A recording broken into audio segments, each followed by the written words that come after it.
No queremos pecar de reiterativos, pero venimos hablando desde ya hace varias semanas sobre la aceleración de acontecimientos cruciales en la guerra en Irak y Siria,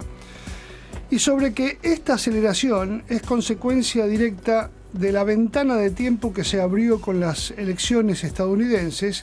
y se cerrará este próximo 20 de enero con la asunción de Donald Trump.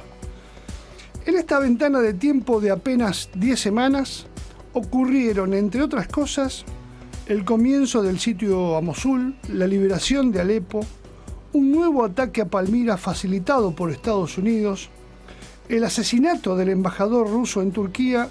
y ahora el lanzamiento de la iniciativa de paz ruso-turca. Toda esta secuencia forma parte de este verdadero ajedrez político-militar que pareciera estar definiendo un nuevo cuadro de alianzas internacionales que posiblemente exceda, y de seguro excederá, a la propia guerra en el creciente fértil. Todos hechos mencionados tienen directa o indirectamente un común denominador, y este común denominador es Turquía. Turquía fue desde el comienzo y sigue siendo la pieza clave de la guerra en Siria e Irak. De modo tal que poner los ojos sobre Turquía significa también ganar en perspectiva sobre el futuro del conflicto.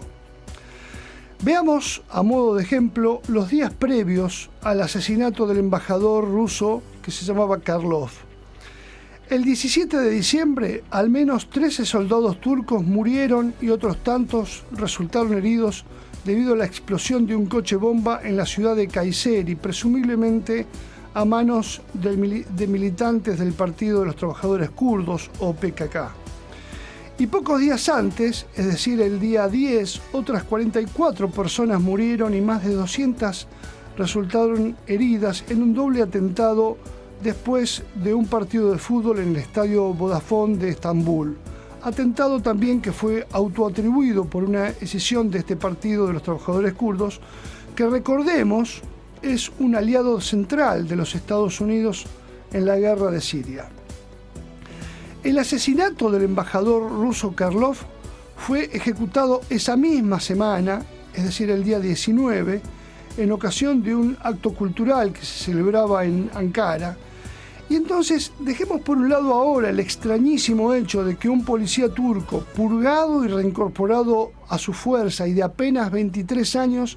se le haya encomendado formar parte de la custodia de ese evento.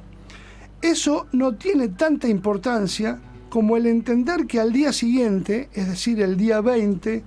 los cancilleres de Turquía, Irán y Rusia se iban a reunir en Moscú, cosa que igual ocurrió, para elaborar un frente regional común contra la guerra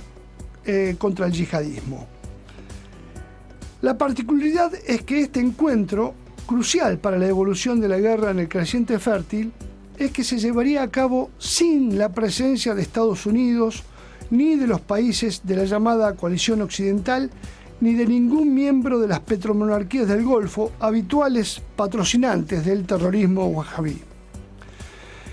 Y ahora bien, ¿quién había sido el principal operador del acercamiento ruso hacia Turquía? Acercamiento que, dicho sea de paso, ha permitido, por lo menos hasta ahora, retirar a ese país del dispositivo político y militar estadounidense. Bueno, esa persona había sido precisamente el asesinado embajador Karlov. Colocado en una foto, el asesinato del embajador ruso pudo ser un hecho proveniente del yihadismo, también un efecto de las purgas políticas turcas, resultante del fallido golpe de Estado de julio. Pero colocado en una línea de tiempo de avance, como si fuera en una película, este mismo asesinato se convierte, antes que nada, en un ataque a la iniciativa de paz en Siria. El analista Pepe Escobar lo dijo con todas las letras en un artículo que se tituló ¿Quién saca provecho de este momento en Turquía? Y dijo textualmente: